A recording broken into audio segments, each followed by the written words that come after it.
दा आङो खावलायो जोंजोंनो हांख्राय हरजानाय जोंनि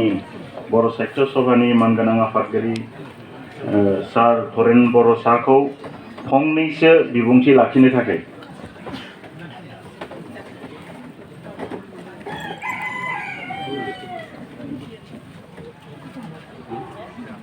जोंना प्रग्रामा एसे गोलावैनो जाबाय नाथाय जेसेबांखिनि फादारा जोंनि थाखाय मावदों बे समखिनिया जेबो नङा आं बेनिखायनो दा सारखौ फंनैसो बिबुंथि लाखिनो थाखाय खावलायनाय जाबाय।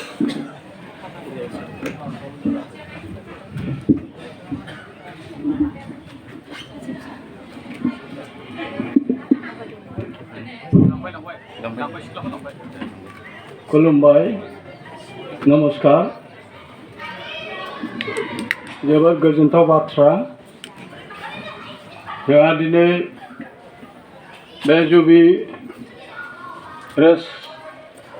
हाउस गोजोनपुरिनि बङाइगावनि गोजोनपुरियाव आङो नैथिखौनो बुंगोन। बे नैथि जोंहा मस्ट रेसपेक्टेड आरो अनजाथाव बयजोंबो अनजाग्रा फादार खुलुन्दायसामिनि बरायनाय बे फोरबोआव जोंहा खुंफुं आफादनि सेलेब्रेशन कमिटिनि मानगेदेर आफादगिरिजों लोगोसे दैदेनगिरि नोंथांमोन आरो गुबुन गुबुन जायगानिफ्राय फैनाय गोबां जिल्लानिफ्राय फैनाय गेदेमा नोंथांमोन आरो बेवहाय दिनै आलासि हिसाबै लिंहरजानाय बयजोंबो सिनायजानाय सासे डायनामिक वमेन जायखौ नाम बुंदों डक्टर अनजालि दैमारि। बयबो मिथिखागौ बबे अर्गेनाइजेसनाव दङमोन आरो बेवहाय एसे आगोलाव जोंहा फादार दंमोन आरो माखासे फादार एन्टनीजों लोगोसे गोबां बेवहाय मावथि बिथांफोर दङमोन आरो आं दिनै जोबोर गोजोननाय मोनदों जे CITनि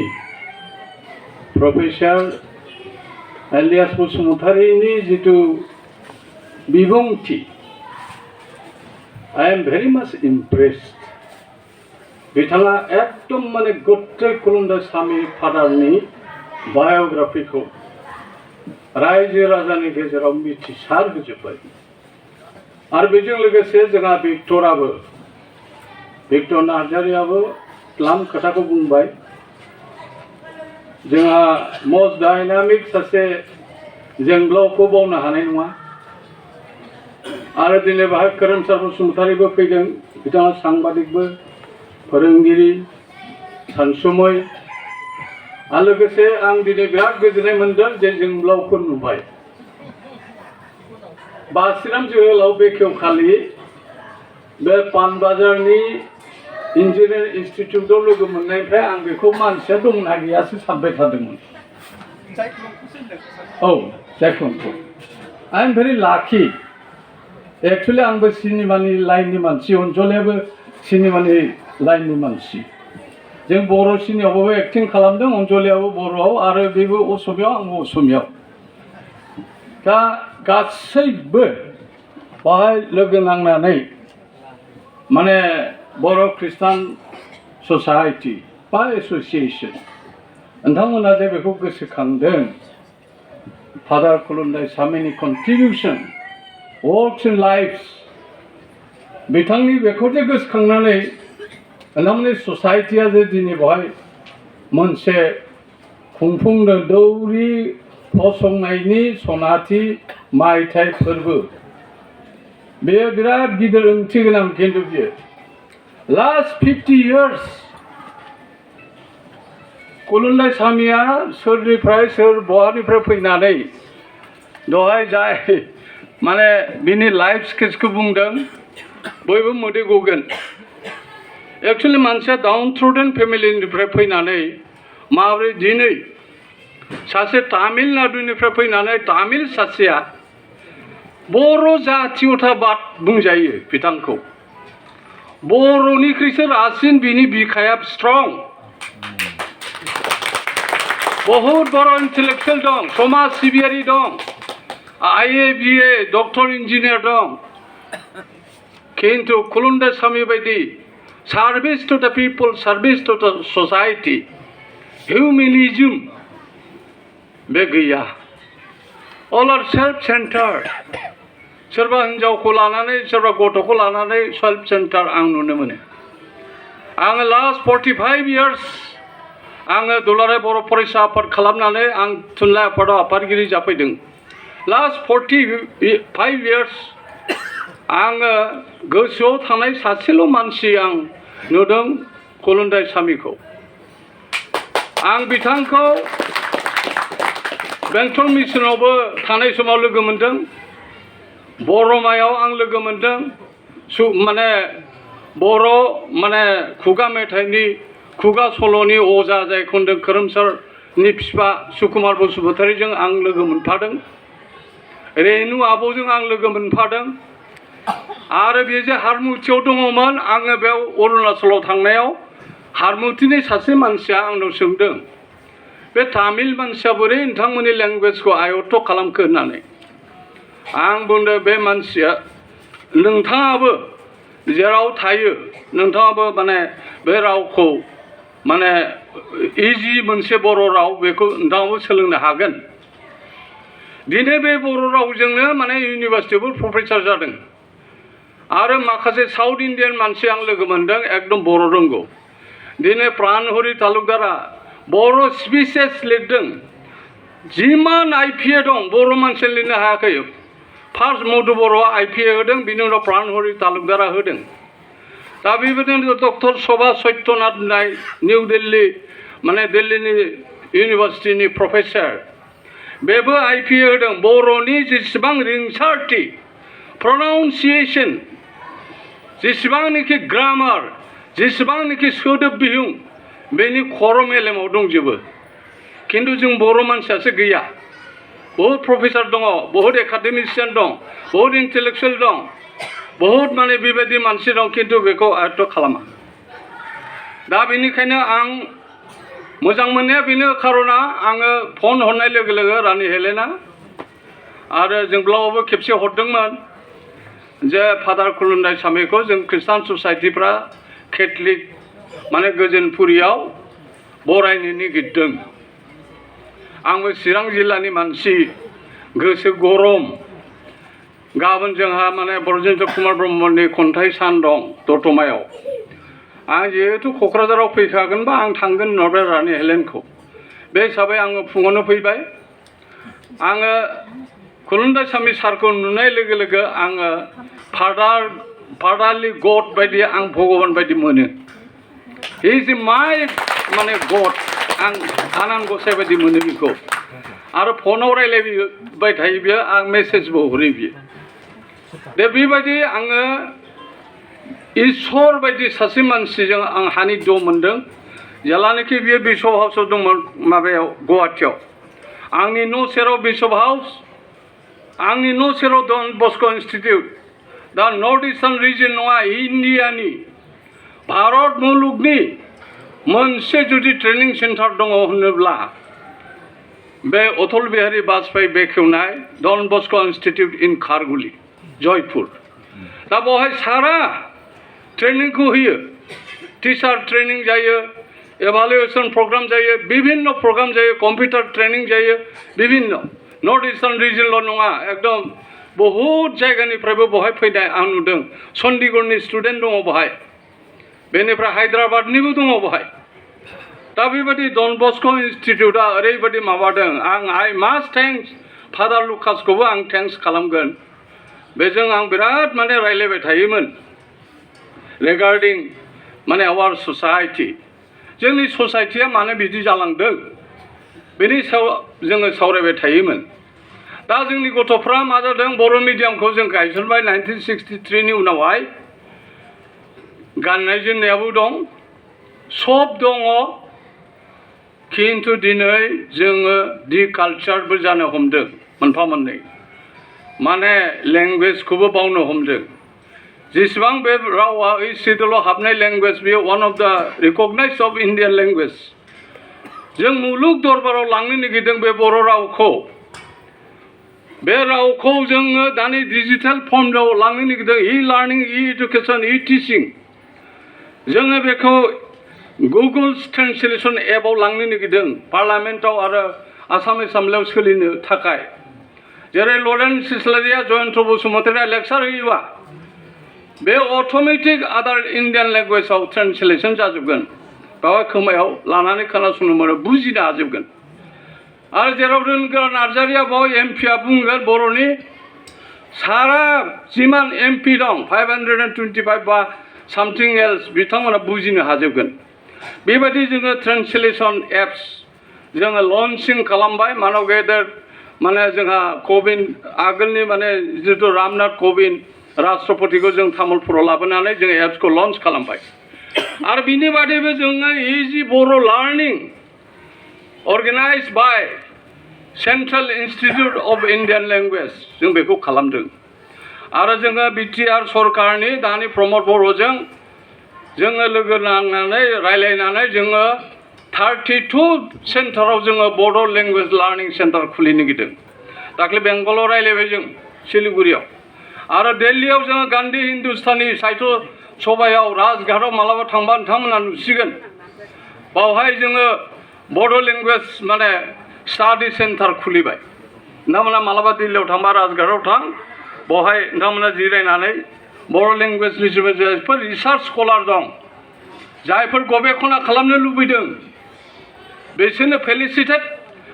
माने फेसिलेट खालामनो थाखाय जोङो बहाय खालामग्रोबाय आरो जोङो नैबे नर्थ बेंगलनि बे माबायाव आलिपुरदुवार इउनिभारसिटियावबो जोङो स्टार्ट खालामनो नागिरबाय दा बेबायदि जोङो नुबाय जे फादार खुलुन्दायसामिया सासे गुबुन हारिनि मानसि जानानै बियो दहायनो बुंदों एलबिएसआबो बुंदों आरो जोंहा बेखेवगिरि माबाफ्राबो बुंदों भिक्टराबो बुंदों जे सासे बर' नङै मानसिया 100% बर' रावनि बर' राव थुनलाइ हारिमु थुनलाइ माब्रै बिथाङा माने बे बिखायाव सोनानै लाखो माब्रै बिथाङा माने बर' जाथिनि डेभेलपमेन्टनि थाखाय बिथाङा सिन्था खालामनो हाखो मानो दिनै आवगायबोखो दिनै बहायनो नुनानै नोंथांमोना नुगोन जे जायफोरनिखि फेलिसिटेसन खालामदों जायफोरनिखि हमवर्क धरना खालामदों बेनिफ्राय मा व्हाट डाज इट मिन बयहाबो बिनि प्रति बिराद डिउ रेसपेक्ट दङ बे डिउ रेसपेक्टखौ सोरबा बर' लिडारा मोनदों नामा मोनाखै आफ्टार माने एक्सपायारसो मोनदों बिफर एक्सपायार रावबो मोनाखै आंथ' बुङो गुरुदेवाबो मोनाखै कालिचरनाबो रावबो मोनाखै बड'फा उपेन्द्रनाथ ब्रह्मआबो मोनाखै थैखांनानैसो मोनदों बिबो दा बे बेलायाव जों होनो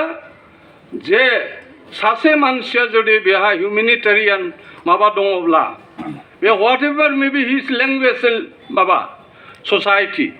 बे मावनो होनबा मावखायो आं बेबायदि मानसि लोगो मोनदों फादार खुलुन्दायसामिखौ बेनिखायनो आङो रेसपेक्ट होयो आरो रेसपेक्ट होनायनि खारना अकल ख्रिस्टान बर'फ्राल' रेसपेक्ट होनाय नङा बियो जोङो समग्र बर' जाथियानो मोनसे ऋणी बेला बिथांनि सायाव मोनसे माबा जानानै थाबाय आरो दिनै जों बे ऋणखौ परिसद खालामनो जोंहा बङाइगावनि बे दिनै माने बे जुबिली माने रेस्ट हाउसआव बेबायदि मोनसे प्रग्राम लानानै बिथांखौ जे मान होनो हादों बे मान होनो हानाया बेयो यं जेनेरेसननि थाखाय मोनसे मेसेज खारगोन दहाय इलियास बसुमतारी होनदों बे यं जेनेरेसननि थाखाय बिथांनि जिथु जिउ खौरां बिथांनि जिखि मावथाय जिउ आरो सानस्रि बेफोर यं जेनेरेसनाव खारनांगौ वार्क कालचारा बारायनांगौ दिनै उन्दुनानै थानायनि सम गैया इनफरमेशन टेक्न'लजि 21st सेन्चुरिजों जों खारफानो हागोन ना हाया बर' जाथिया जों ओरैनो BA MBA डाक्टार इन्जिनियारल' पास जानानै थानानै जुदि नोङो सेल्फ सेन्टार जानानै लुक्रेटिभ सार्भिसावल' थायोब्ला ससाइटिया मा जालांदों रावबो बेखौ मिथिनाय नङा। दिनै माने ससाइटिया फ्रेगमेन्टेसन अफ बर' ससाइटि जानोसो हमदों। अथच बिराद शिक्षित जाबाय, बिराद शिक्षित बर'आव हिसाब गैया। दा जुदि ग्रेजुवेटनि पस्ट मोनसे एडभार्टाइजमेन्ट होयोबा लाख लक्ष ओंखारो, जुदि मास्टार डिग्रिनि पस्ट एडभार्टाइज होयोबा लक्ष लक्ष ओंखारो। बाट वेयर इज स्पिरिचुवेल नलेज? जों एकाडेमिक नलेजआ मेलाथार, किन्तु वेयर इज स्पिरिचुवेल नलेज? बेखायनो आंबो स्पिरिचुवेल नलेजजों खारनाय फादार खुलुन्दायसामिनि बे जिउ सानस्रि आरो बिथांनि जिथु मेसेज, बे यां जेनेरेसननि मोनसे गोजोर पार्मानेन्ट मोनसे जानानै थाथों। आरो बर' हारिया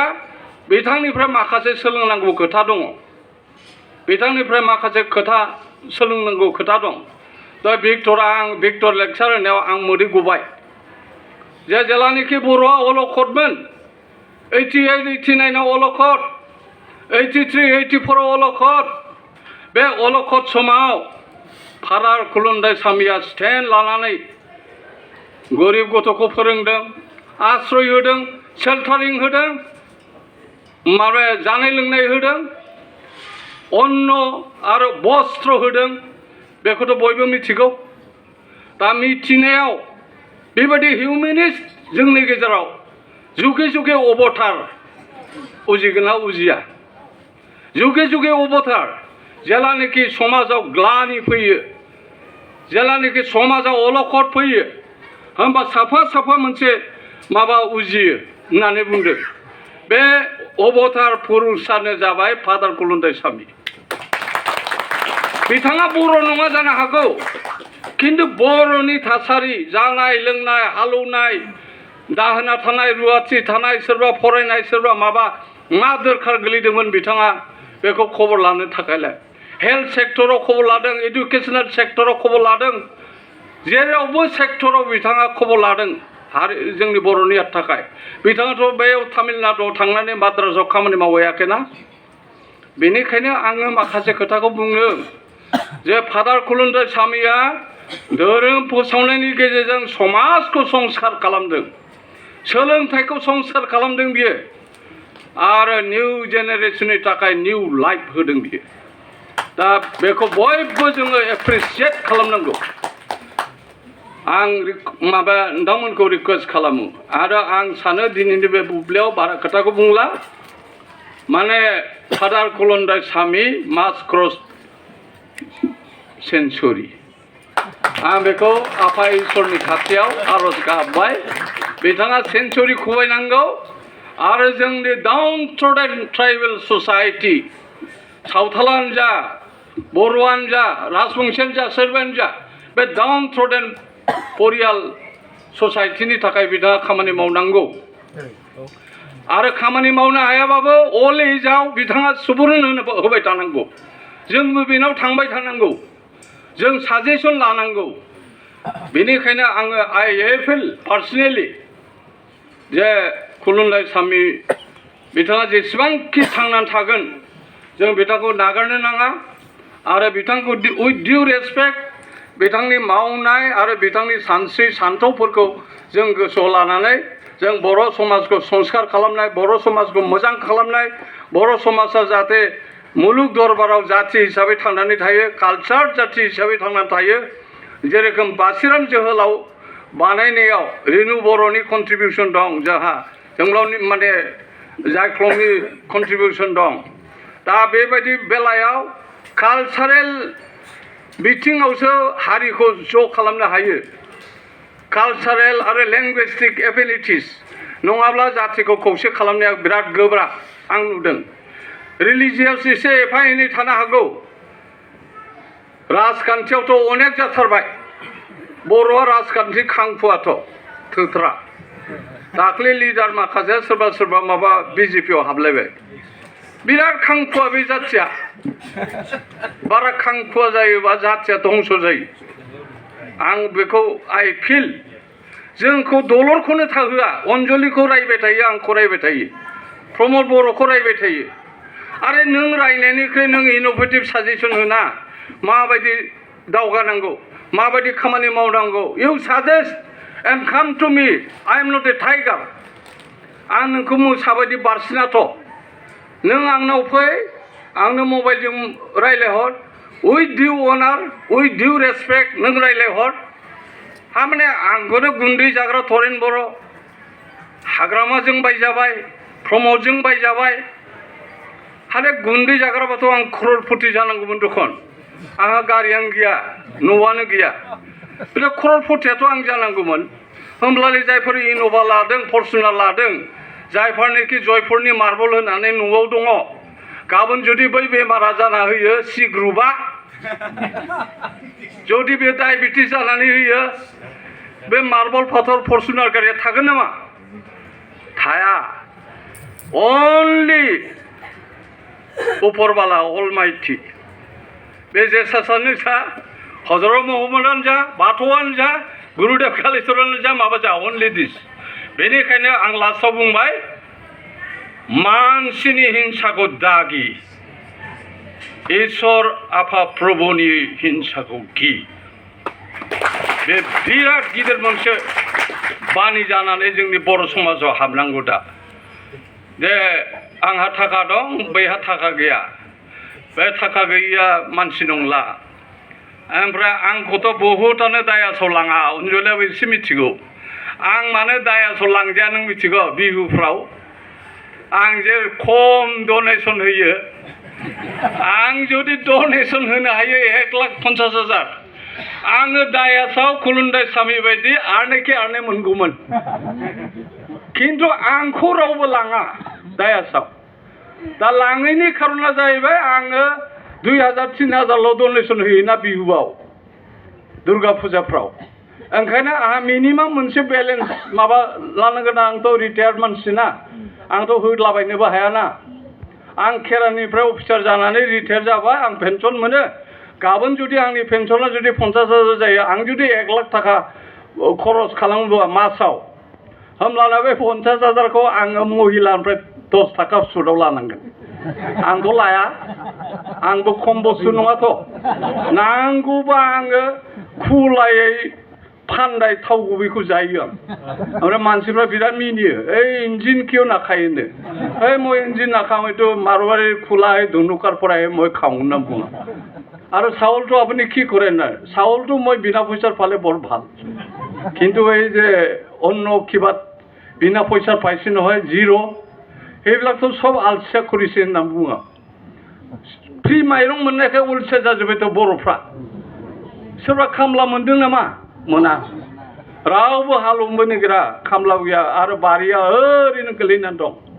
दा बेबायदि वार्क कालचार गैयै जाथि जालाङोब्ला मा जागोन भबिष्यत दा फादार कुलुन्दायसामीया बिराद दुखु मोनगोन बेफोरखौ नुयोबा बर' जाथिनि न'आ गोदो उखुममोन बिराद लिरनायमोन आराममोन दरजा खिरखि गैयाबाबो थानाया बिराद मोजांमोन दा माने एसे धोनि जाबाय थिं न' लुबाय माबा लुबाय थानोबो रोङा जानोबो रोङा बेनिफ्राय लोंनाय जानायाव मुखुब आरो भगबादि कालचारा ओरैबायदि हाबबाय आं मिथिबाय थायो पिकनिकआव 35,000 गाहाम आइजोफ्रा अमा मासे सिथारहैयोलै हाग्रामा दालाङाव गतिके जाथिया बेबायदि जों बोरै कालचार जानांगौ जाखो बबावबा लक्ष्मी फुजायाव जुदि नोङो एखेबारे जुवा गेलेनानै माबा खालामोब्ला that is not a way बेनिखायनो आं सानो बे दानि जे यं जेनेरेसना जे एडिक्टेड जादों whatever may be addicted जौ लोंनायाबो जा ड्राग्स जानायाबो माबा जा बिमा बिफाखौ मानिया गार्जेनखौ मानिया मास्टारखौ मानिया सिनियरखौ मानिया why मानो जादों आनएमप्लयनि थाखाय जादों नामा बा इजि आर्निंनि थाखाय जादों नामा नो न'खराव स्पिरिचुवेल नलेज होनो थाखाय जों हायाखै बिमा बिफाफ्राबो हायाखै बिमा बिफाफ्रा बैयाव जुदि पिकनिक जालाबायोबा इजि आर्निं थाखा मोननानै 50,000 अमाखौ लांनानै जुदि बाव सिथारहैयोबा बे यं जेनेरेसनाथ' मोसाखागोन ना इयं जेनेरेसना नोंथांमोना बगामाथियाव थांबानो जाबाय दा मा नुहैगोन नोंथांमोना नायबानो जाबाय That is the society बेखायनो होनदों आङो बे माने माबायाव बुङा धर्मनि लाइनाव आं बुङा आं बुंगोन बे साइन्टिफिक वेयाव Curse of the globalization बिस्सायननि अभिशाप नांदों दैमालुनि साव गुलिमार बे नङा Curse of the globalization Survival of fittest आरो Survival of fittest को जोङो फादार खुलुन्दायसामी बायदि मानसिनिफ्राय सोलोंनांगोन होमब्लासो जोङो बर जाति हिसाबै थांनानै थागोन आंथ' नुयो दिनै खालि ओरैनो उमुगा होनब्ला जानाय नङा You should be very dedicated man We want dedicated person for the society We want learned man बा आङो MA खौल' बुङाखै बेहा स्पिरिचुवेल नलेजबो थानांगोन हिउमेनिटि थानांगोन अननाय थानांगोन समाजखौ मोजां मोननाय थानांगोन बर' हारिखौ मोजां मोननाय थानांगोन बेयो जेरावखि थाया दख'ना गाननांगोन बेयो जेरावखि थाया गावनि रावखौ बुंनांगोन बे जेरावखि थाया आरनायखौ लानो गिनो नाङा That is the example of फादार खुलुन्दायसामी बेयो अना बर' जानानै बेयो एखेबारे बर' एरियायाव गिदिं माबानानै बिसिबां माने बिथाङा कन्ट्रिबिउसन होदों बेखौ जोङो डिउ रेसपेक्ट होनो रोंनांगौ दिनै जों राजभोग मोनजायाखै अनजलियाव मोनजायाखै आं तरेन बर'आवबो राजभोग गैया आरो राजभोगखौ मानो नांगौ जोंलाय Why we need राजभोग मा दरखार नांदों जैसेथे जेराव दं नोंहा सान्ति मोननांगोन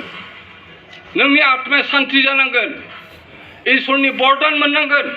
gift of God very important luck very important capital is very important and last not the least dedication struggle बे जिनिसा थायाब्ला खुनुदिन जों दावखा आरो बे गुना फादार खुलुन्दायसामीनाव दंखाय दिनै बिथाङा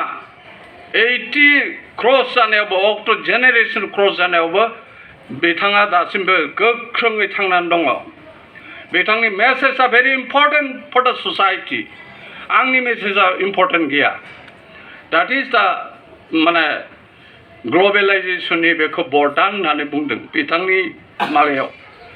बेनिखायनो गोजोननाय मोनदों I thanks to organizer आरो बे फांसनखौ खालामनो थाखाय आं जोबोर गोजोननाय मोनदों आरो आं गासैबो मोनसे हारिनि बा मोनसे अनुस्थाननि आफादगिरि हिसाबैल' नङा आङो सासे मानसि हिसाबै नोंथांमोनखौ बयखौबो आङो उइथ डिउ रेसपेक्ट पार्टिकुलारलि आइजोफोरखौ जों मान होनो रोंनांगौ जै हारियाव आइजोफ्रा मान गैया जि हारियाव आइजोफ्रा माने खुनु स्टेटास गैया बे हारिया खुनु दिन दावगाया जोङो गथ'फोरखौ अननांगौ गेदेरफोरखौ सनमान होनांगौ आरो बियो जाहैबाय खुलुन्दायसामी बायदि मानसिनि मेसेज माने बेबायदि जोङो नुबोदों बेखायनो आब्दुल कालामा होनदों don't educate your children to become a rich माने धोनि जानो थाखाय गथ'खौ एडुकेट खालामनो नाङानो गथ'खौ learning more and more spiritual जानो थाखायसो जों माबानांगौ होननानै बुंदों आब्दुल कालामा बेनिखायनो आं बुङो जे जोङो नेगेटिभआथ' अनेक दङ बे नेगेटिभखौ जों पजिटिभ खालामनो थाखाय जों नाजानांगोन जोबनायाव आङो गासिबो उइथ डिउ रेसपेक्ट फादार खुलुन्दायसामीनि जिउआ लावथों आरो बिथाङा जोंखौ अराय मदद होबाय थागोन अराय सुबुरुन होबाय थागोन बेखिनिखौ आं आसा लाखिबाय आरो आफा इसोरा जाहाथे बिथांखौ जिउ गोलाव खालामो लं लाइफ खालामो बेखिनिखौ आङो आसा लाखिनानै आङो दिनै बेवहाय फैनो मोननानै आरो नोंथांमोनजों लिंहरजानानै आं जोबोद माने खुसि जादों मोजां मोनदों मोसाखावरिफ्रा ओरैबायदि मोसादों दहाय फार्स्ट मेथाइ खननाया आं गोसोआव गोलैलायबाय अनजलियाबो अल इन्डिया रेडिअ'आव केजुवेल मावोमोन आंबो मावथ'दोंमोन आगोलाव बे रैसुमै गारां गैया होननाय मेथाइआ आङो एकदम माने माबाजों सिसिर सुनिजों बिराद क्लसमोन आरो सिसि सनिनि सोमोन्दै आं लिरदोंबो पेपाराव दा सिसि सनिनि बेंबारियाव थांनानै आङो बिथांनि प्रे खालि आं थांदों एटेन्ड जाहैदों थैखालिबो बेनिफ्राय बे मानसिखौ आङो ओरैबायदि इमप्रेस जाबाय बिथाङा कहिनुर थियेटारनि जथ' मिउजिक जथ' नटेसन सर'लिपि मिउजिकनि गासैबो सिसि सनिनिफ्राय लानानै बिसोर खावदों हारसाफ्रा दा बे खोथाखौ आं मिथिगौ आरो सिसि सनिनि गोथां देंखो गासैबो दंजोबो आरो बेखौ लेपचरन बर' एन्ड आदार्स उदालगुरिनि बे रैसुमै गारां गैया आंहा नोंखौ बरायनो होननाय मेथाइआ आरो बेखौ जोङो अल इन्डिया रेडिअ दामबाय थानो मोन्दोंमोन इमान मोजां आरो मनमति बर'आबो बे बालिरामनि बिबना बिनानाव ना मनमति बर'आबो दोंसे मेथाइ खनदोंमोन बे गोथां देंखोनिखौ बेफोरो ओरैबायदि सुन्दर मेथाइ सुइट आरो दहाय आफा प्रभुखौ लानानै जिथु बाहाय डेन्स होदों